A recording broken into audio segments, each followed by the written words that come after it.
है मसीह का प्यारा वचन, ये है वचन प्यारा। परमेश्वर के धन्य नाम की महिमा हो। प्रभात मनन के सत्र 2407 में आप सभी का बड़े प्रेम के साथ स्वागत करता हूं। आइए आज के मनन के लिए हम पढ़ते हैं पतरस की पहली पत्री अध्याय 4 पद 1 और 2। इसलिए जबकि मसीह ने शरीर में होकर दुख उठाया तो तुम भी उसी मनसा को हथियार के समान धारण करो, क्योंकि जिसने शरीर में दुख उठाया वह पाप से छूट गया, ताकि भविष्य में अपना शेष शारीरिक जीवन मनुष्यों की अभिलाषाओं के अनुसार नहीं वरन परमेश्वर की इच्छा के अनुसार व्यतीत करे। हमारे कल के मनन में हम इस बात को देखे थे कि यीशु मसीह के कारण कष्ट उठाना नहीं तो अपने मसीह विश्वास के कारण दुख सहना हम मसीह विश्वासियों के लिए एक विकल्प नहीं है, बल्कि हमारी दैनिक जिम्मेदारी है। पहली पद में पतरस कहता है कि इस प्रकार कष्ट सहने का उद्देश्य क्या है। वो उद्देश्य पाप से छूट जाना है। पाप से छूट जाने का उद्देश्य को हम दूसरी पद में देखते हैं,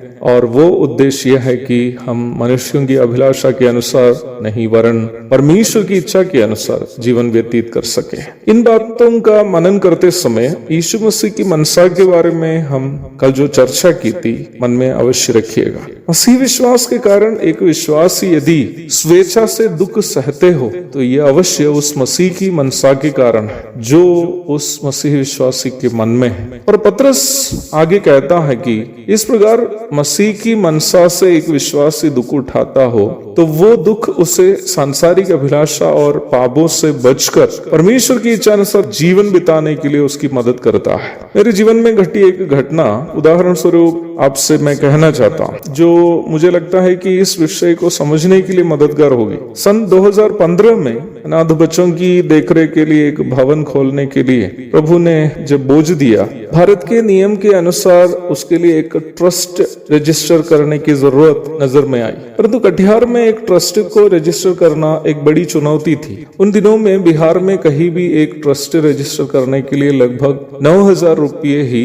रजिस्ट्रेशन शुल्क के रूप में आपको सरकार को देना था, परंतु कटिहार के रजिस्ट्री ऑफिस में पूरे 25,000 रुपये खर्च किए बिना, अर्थात ऑफिसरों को घूस दिए बिना आपको वे लोग ट्रस्टी रजिस्ट्रेशन करने ही नहीं देंगे। रजिस्ट्रेशन करने का निर्धारित दिन में मेरे और मेरी पत्नी के अलावा जो भाई लोग ट्रस्टी के सदस्य थे मुंबई और बेंगलुरु से भी आए हुए थे, अपने काम धाम सब छोड़कर। मैं अपने मन में ये ठाना था कि यदि रजिस्ट्रेशन नहीं होता हो तो बस ये सोचूंगा कि अनाथ बच्चों की सेवा के लिए एक भवन प्रभु की इच्छा नहीं है। यदि प्रभु की इच्छा है तो ये सेवा बिना घूस दिए ही प्रभु होने देंगे। उस वक्त कटिहार में जो रजिस्ट्रार था वो एक महिला थी और बिहार के एक वरिष्ठ पुलिस अधिकारी की बहन भी थी। जब उनको पता चला कि हम सरकारी शुल्क से अधिक रुपये नहीं देंगे, उन्होंने खुलेआम अपने ऑफिस में मेरा मसीही विश्वास का मजाक करते हुए बातें की। हमारा फाइल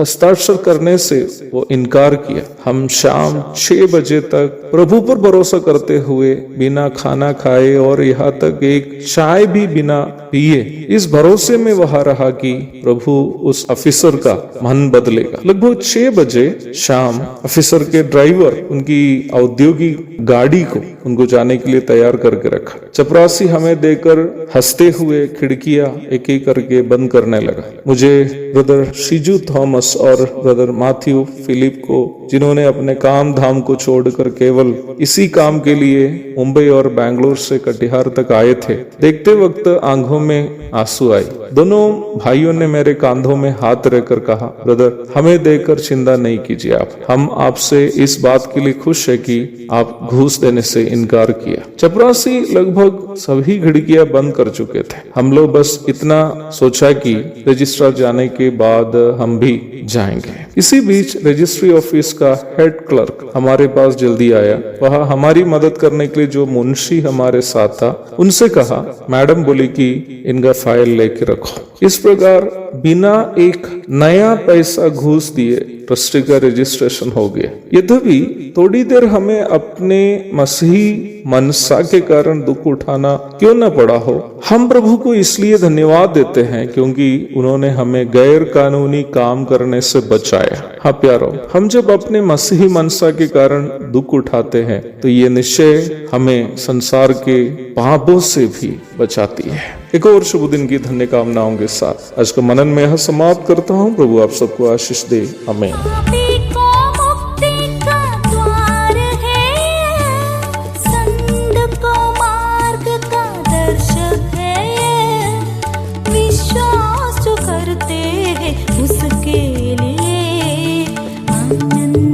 जीवन का साधन है ये है वचन, प्यारा वचन, यीशु मसीह का प्यारा वचन। ये है वचन, प्यारा वचन, यीशु मसीह का